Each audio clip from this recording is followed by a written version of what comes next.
Donc j'enregistre comme ça, quoi qu'il arrive, tu auras la consultation en replay. Ah bah nickel. Autre chose, si t'es OK, et si t'es pas OK, peu importe, c'est pas grave, de toute façon, ça changera rien au travail.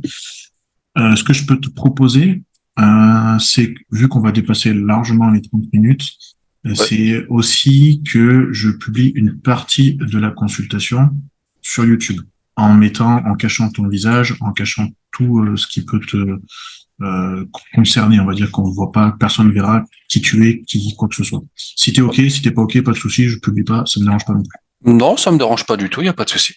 Je me suis jamais fait vraiment de programme bien ficelé, bien machin. Moi, quand je vais à la salle, Ouais. je me souviens, j'avais vu une vidéo il y a longtemps de Lorenzo Baker et il disait, moi, je m'entraîne au feeling. Alors moi, j'ai vu ça, je me suis dit, waouh, il a raison ce type-là. Il est balèze, il a raison. Eh ben, pas forcément, mais finalement, j'y suis allé que au feeling. Je me suis jamais Ah, fait de programme. C'est vraiment, je rentre dans la salle, je ne sais pas ce que je vais faire avant ça, quoi. je pense qu'il a raison, effectivement, dans le sens où, avec sa génétique, ça marchait plutôt bien. Ah, ça avait l'air de fonctionner quand même. Ça fonctionne plutôt pas mal. Il me semble que tu voulais qu'on discute un petit peu de ta morphologie et notamment de ce que je pensais, en tout cas ce qui pouvait fonctionner. Ça, on peut faire le lien après du coup avec l'entraînement, je pense, dans une première partie. Alors, on va rester sur cette photo du coup. De dos, le point faible, tu n'en as pas. On voit que tes gros triceps, c'est effectivement ce que tu dis. Ton dos, il descend assez bas, c'est intéressant. Il est quand même assez large. Tu as peut-être un petit coup à aller voir quelqu'un pour te rééquilibrer la partie droite et la partie gauche. Ça peut être intéressant à voir. Ouais. Voilà, tu as des trapèzes qui descendent assez bas, trapèze supérieur, je parle. Donc ça, c'est plutôt un point fort. Sachant que là, on voit, avec la lumière, maintenant, j'ai quand même l'habitude de voir les choses, on voit que tu as une densité au milieu du dos qui est assez intéressante. Donc ça, je pense que les rowing, mais on en parlera lors de l'entraînement, tu dois quand même assez aimer ça, je pense. Ah oui. Ce qui peut être intéressant, c'est d'aller chercher ce deltoïde postérieur. Effectivement, en fait, ce que tu disais, si je reprends la photo de profil, euh, l'épaule, effectivement, ça peut être un point faible pour toi. Alors, on voit aussi quand même que les bras prennent le dessus. Tu as tout à fait bien dit. Tu as des gros biceps, mais ils viennent chercher haut sur ton épaule, tu vois. Hmm. Donc forcément, ça cache un peu le truc. Et pareil avec les triceps. Donc, arrière d'épaule et le faisceau latéral de l'épaule, c'est à privilégier, ça c'est clair. Après, concernant la chaîne postérieure et plutôt la chaîne basse, du coup, fessiers, ils ont l'air assez imposants pour le coup. On en discutera lors de l'entraînement. Et ischio, pour moi, pas déconnant par rapport au quadriceps. Quand tu dis petit quadriceps, j'ai envie de dire tout est relatif quand même. Hmm. Sur cette photo, ok, tu flexes pas, mais on voit qu'il y a quand même de la masse. Hein.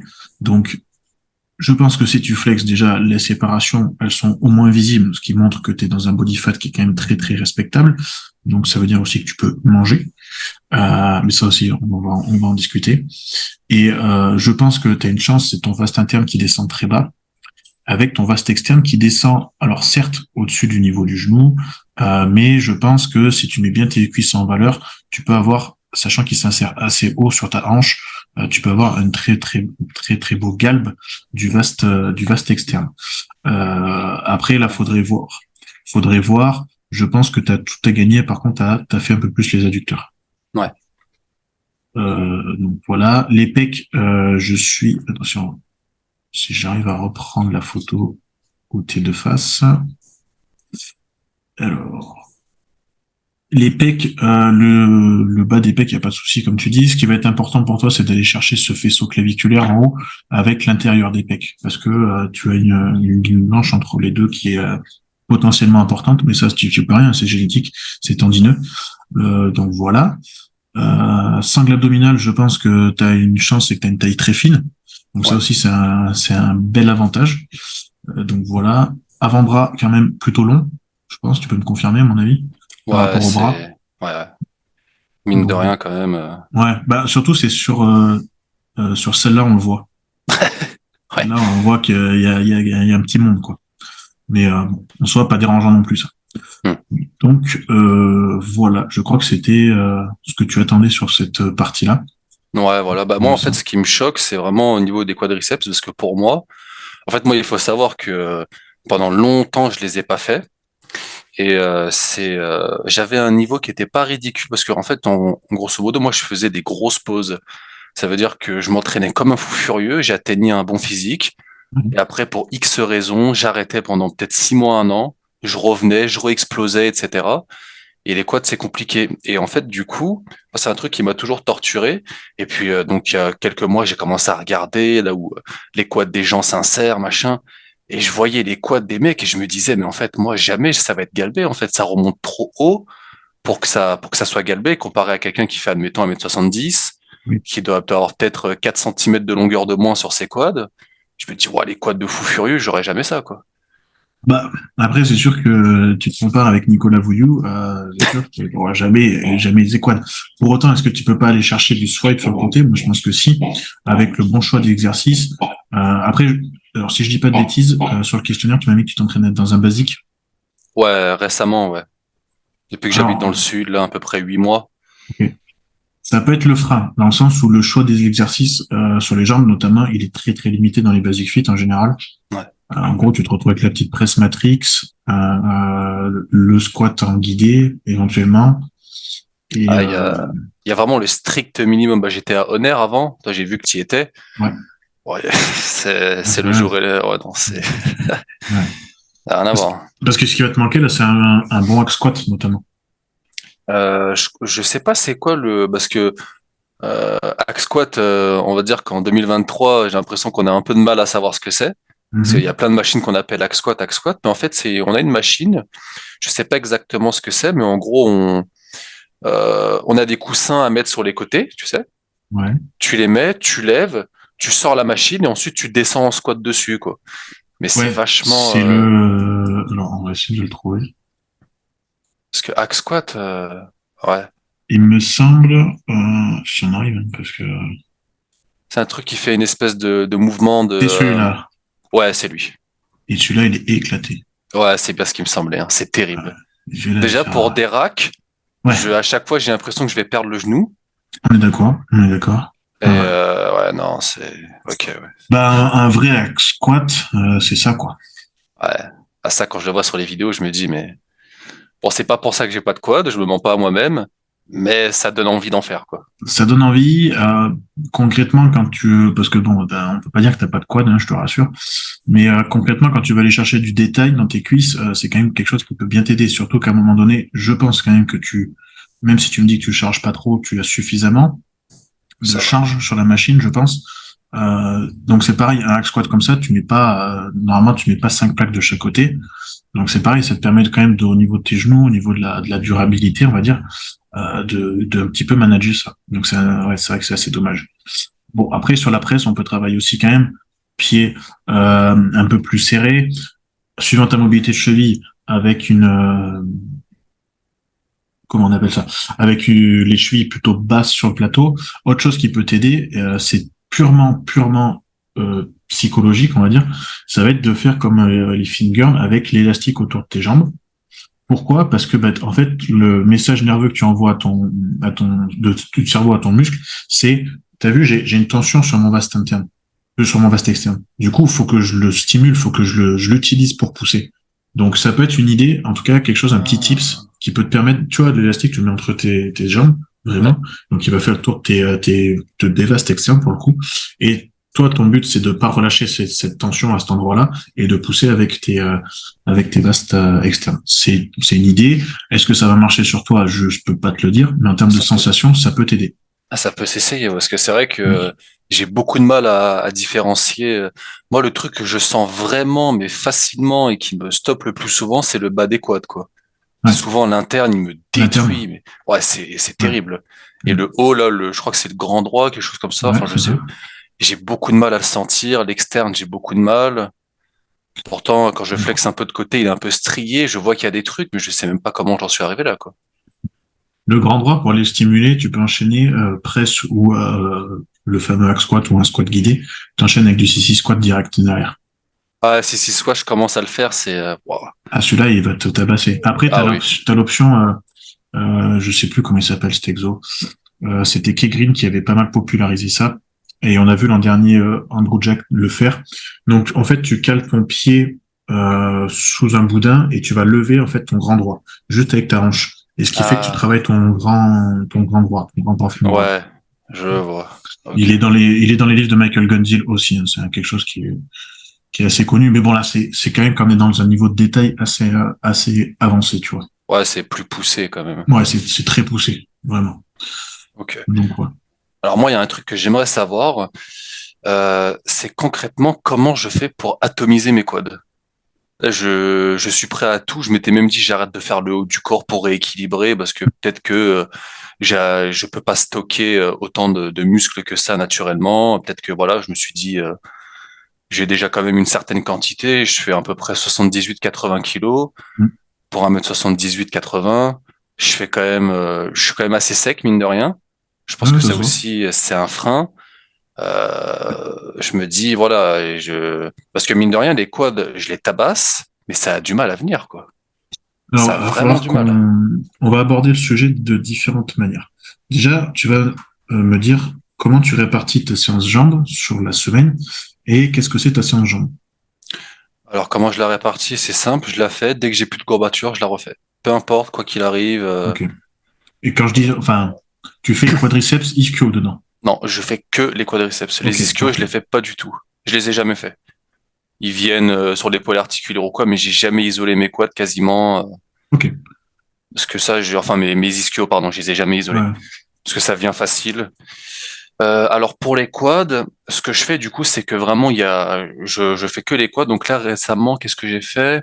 Alors je commence par des fentes au poids de corps, Ok. histoire de les congestionner au maximum, et je fais des fentes avec un écartement de pied en fente en déplacé et un écartement de pied pas plus grand que un pied en fait. Ok, C'est-à-dire carrément. vraiment c'est très très serré. Et quand je descends, je viens vraiment tout écraser sur le devant du pied. Tu vois ce que je veux dire? Ok. Ouais, tu vas Le... chercher vraiment la flexion de genou. Comme ça, tu Ouais, vas la pousser. Ouais, ok. voilà, je le mets vraiment bien devant et quand je pousse, j'évite de pousser avec le talon. Donc je fais vraiment des séries, ouais, je dois faire des allers-retours, ça doit faire peut-être allez, on va dire 15 reps par jambe. Je fais ça 3 4 fois. Ensuite, une fois que j'ai fait ça, je sens que je suis congestionné mais comme pas possible et donc directement, j'enchaîne soit par de la presse ou soit par en ce moment ce que je fais c'est front squat, superset avec squat gobelet directement après. Donc après les fentes. Donc front squat, j'ai un peu de mal à sentir. Je fais ça pied largeur d'épaule. J'essaie de bien faire, de pas trop charger parce que sinon, bah, je sens vraiment encore moins et c'est le bas du dos qui vient. Et squat gobelet, bah, je surélève les talons et vraiment j'essaie de focus un maximum dessus quand je garde le buste droit, voilà. Ensuite, ce que je fais en général, c'est du leg extension. Alors pour les répétitions, faut savoir que dans mes exos, je privilégie toujours les reps. Beaucoup de reps, Mhm. beaucoup de reps. Donc hack squat, pardon, je dois être entre 12 et 15-16 reps. Et le gobelet, au moins 15-20. Ça, je fais pas plus parce que le cardio, je suis à deux doigts d'y passer, quoi. Normal. Ensuite, le leg extension, je pars sur du 20-30 reps. Et vraiment des reps de forceur, quoi. Ça veut dire que je retiens la descente, je garde la contraction une bonne seconde, je fais tout pour que ce soit le pire possible, quoi. Vraiment, tous les trucs que je n'ai pas envie de faire, je les fais, comme ça je sais que ce sera efficace. Et ensuite, en général, je finis avec, alors, je sais pas exactement si ça s'appelle comme ça, mais je pense que c'est les fentes bulgares, avec le pied arrière relevé, c'est ça? Ouais, c'est ça. Voilà, je fais ça avec un poids dans la main et dans la main inverse, dans la main opposée où j'ai la jambe qui travaille. Ok. En gros, je fais ça et voilà. Alors, c'est pas forcément comme ça que je construirais une séance pour toi, dans le sens où, tu sais, le facteur numéro un de l'hypertrophie, c'est la tension mécanique que tu vas infliger quand même à ton corps, à ton muscle. Hmm. Là, concrètement, tu attaques par des fentes au poids de corps. Ouais, dit comme ça, c'est Voilà. Voilà. Non, ouais, mais c'est vrai. c'est juste en termes, là, même sans changer ta séance vraiment beaucoup, juste, tu vois, l'exercice 3 leg extension, tu le passes en premier déjà. Hmm. Du coup, tu as déjà une tension mécanique sur ton muscle. Alors, ok, le front squat, tu vas peut-être perdre en période derrière parce que bah, nécessairement, tu auras forcé plus avant vraiment sur le côté mécanique, la tension. Mais du coup, ça sera peut-être aussi, ça veut dire que tu arrives à un moment donné où les fibres rapides que tu n'as pas réussi à aller chercher sur le leg extension, eh ben, tu as tellement de fatigue accumulée, fatigue systémique, donc vraiment centralisée sur les quads, qui ça va faire que les fibres que t'as pas recrutées vont venir sur le front squat parce que t'as pas le choix, il faut que tu te relèves du front squat. Hmm. Donc là, du coup, tu gardes ce petit truc-là. Ça peut être intéressant. Je suis assez partisan d'ailleurs de commencer plutôt par un exercice d'un peu d'engorgement. Le but de tes fentes pour toi, c'est d'engorger le muscle. Ouais, en gros, je me pré-fatigue, quoi. Voilà. Bah du coup, potentiellement, leg extension, je trouverais que ça serait plus intéressant de le mettre à cette place-là. Ok. Peut-être de faire le front squat avec le 6 squat, du coup, par rapport à ce qu'on s'est dit, et Ouais. garder le goblet squat plutôt comme un exo limite de base, juste après, vraiment, où là, tu es vraiment du coup plus lourd dessus, et où vraiment tu vas pouvoir faire tabasser vraiment des vraies séries. Donc voilà, juste changer ça. Fente bulgare, moi je les garderai aussi. Et puis si tu veux te finir avec des petites fentes marché, pourquoi pas. Donc voilà, j'ai l'impression que tu aimes avoir un volume assez important. Du coup, c'est pour ça que moi je t'oriente plus là-dessus. Parce que concrètement, tu me dis j'aime m'entraîner de n'importe quelle façon, je te dirais ok, on va faire peut-être 12, 15 séries. Par contre, on va les taper plus lourd, quoi. On va Hmm. les taper plus lourd. Euh, peut-être que c'est ce qui te manque. Peut-être que le fait d'aller chercher des reps aussi longues, tu me l'as dit toi-même, c'est que à un moment donné, c'est un peu le dos ton facteur limitant Ouais. et le cardio. Du coup, là aussi, pareil, on sait que les reps qui sont plus proches de l'échec, que ce soit de la 20e à la 25e ou de la 5e à la 10e, c'est celles-là qui vont payer. Donc ça, après, en soi, si toi, tu aimes faire du 30 reps, il n'y a pas de souci. Mais le problème, c'est que si tu t'arrêtes à 30 reps ou à 20 reps sur le goblet squat, parce que c'est ton dos qui lâche ou tes mains qui lâchent, peu importe, ça veut dire que les reps vraiment à l'échec sur tes quads, bah, elles sont beaucoup plus loin derrière. Et du coup, le Ah, facteur d'hypertrophie, bah, tu l'as perdu pour le coup. ok. Tu vois le truc? Ouais. Donc c'est juste des petits ajustements pour, je sais pas, le front squat, tu peux peut-être le changer avec un squat guidé. Tu sais, tu mets les sangles devant toi. Je sais pas si tu m'as déjà vu le faire. Ça fait un moment que je l'ai Hmm. pas republié. En fait, je prends les sangles de tirage, je Ouais. les enroule sur la barre de squat. Je me mets en back squat, mais version pas le squat bas, mais assez haut. Et en fait, en tenant les barres, les sangles comme ça, je suis en position un petit peu de front squat. Et du coup, ça me permet vraiment de descendre, cibler sur le quadriceps et avec le dos tranquille. Ah, c'est intéressant ça, ouais, ouais. Donc Faudrait que j'essaye ça. ça peut être une autre alternative aussi qui peut, bah, du coup, limiter le dos, augmenter Ouais. le travail de quadri. Et tu t'es plus safe aussi, donc parce que c'est pareil. Tu vois, le problème, entre guillemets, hein, c'est entre guillemets, parce qu'une fois de plus, on revient à la problématique des machines que tu n'as pas. Faire beaucoup de feintes, c'est pareil, ça rejoint pas trop l'objectif d'hypertrophie. Pourquoi? Parce que quand tu veux travailler en hypertrophie, tes muscles, en tout cas quand c'est pas des points forts, l'objectif c'est aussi qu'ils travaillent d'une façon très stable. En fait, il faut que tu donnes toutes les chances possibles pour qu'ils aient pas le choix d'hypertrophier. Hmm. Mais si en plus tu leur rajoutes la contrainte de, ouais, mais il faut que tu te stabilises, mon gars, et ben lui il va se dire, ok, je vais mettre de l'énergie pour me stabiliser, et puis après je vais mettre de l'énergie pour hypertrophier. Ah, Donc, tu vois, ça peut être un autre avantage de faire du squat guidé, par exemple, et de laisser les fentes sur la fin, où vraiment, de toute façon, tu as tellement de fatigue accumulée que ça te permet de gérer comme ça. ok. Et du coup, petite question par rapport à ça. On entend souvent le squat ceci, le squat cela, donc le back squat. Le back Mhm. squat vraiment indispensable pour construire un bas du corps solide ou pas forcément? Pas forcément du tout. Ok. Je dirais même que, mais là, ça revient à la problématique basic fit. Si on pouvait se passer du back squat traditionnel dans un but d'hypertrophie, attention, dans un but d'hypertrophie, il faudrait le faire. Je pense vraiment qu'on a tout à gagner en termes de longévité si on bosse sur des hack squats, des bell squats, des presses qui soient vraiment ergonomiques parce que la presse matrix, elle est quand même horrible. Oh, c'est terrible, j'arrive pas. Voilà. Donc, mais vraiment, si on arrive à avoir des bonnes machines à disposition, je pense concrètement qu'on arrive à développer plus de quads sans qu'avec le back squat. Non, en plus, le back squat, mine de rien, c'est dangereux. Ça reste dangereux, t'as une grosse pression. Moi, tu vois, personnellement, je sais pas toi pour le coup parce que je t'ai pas vu en séance. Le back squat, mes fessiers, ils ramassent énormément. Bah, en Donc, ok, fait, c'est je bien, sens mais rien dans les quads, quoi. Je voilà. comprends pas. Ben, alors si, ça se trouve, et c'est peut-être la réflexion qu'on te fera, ça se trouve, toi, ton back squat, il faut que tu l'arrêtes. On va dire tu vois, ça c'est ton tibia. Et bien, au lieu de descendre à la parallèle, et ben non, toi, faut que tu t'arrêtes là pour rester en quad. Si tu descends plus bas, ça va être tes fessiers qui vont prendre. Ah, parce que moi, les squats et front squat aussi, quand je les fais, j'ai un peu de chance d'avoir une bonne mobilité, mais je descends vraiment, Par terre. je suis assis, quoi, quasiment. Ouais. Ouais, mais Donc, le problème, c'est que sûrement, parce qu'en plus, ça se voit sur tes photos, tu as quand même un fessier qui est important. Donc, il y a de grandes chances que ce soit ton fessier qui récupère le mouvement, on va dire, plutôt que le quadriceps. Sur le front squat, logiquement, ça devrait moins arriver. Et c'est ouais. ça aussi qui est intéressant de le faire sur le Smith.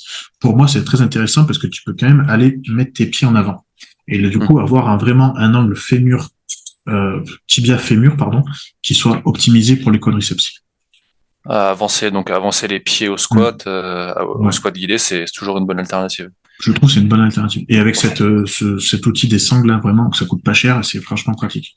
Ah bah, faut que j'essaie alors. Ouais. Ok, super. Donc voilà. Et la Bon, deuxième façon d'aborder ça, et ça va venir du coup à l'autre sujet, je pense, c'est la diète. Est-ce que les jours où tu entraînes les jambes, tu manges plus que les jours où tu t'entraînes normalement? non. Bah, tu vois, ça peut être une technique aussi. Ok. C'est Ça, top, j'avais hein? entendu, mais j'hésitais. Je me suis dit, oh, de toute façon, c'est pas. Mais si, toi, tu penses que c'est une bonne chose.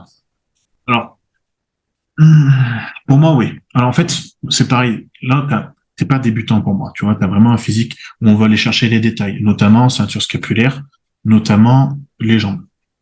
Donc, tu as tout intérêt pour moi, si tu as le temps, si tu quelque chose qui te dérange pas toi, de, entre guillemets, te compliquer la vie et d'avoir des diètes un peu plus hautes sur ces jours-là et des diètes normales sur les jours où c'est tes points forts comme les bras et le dos.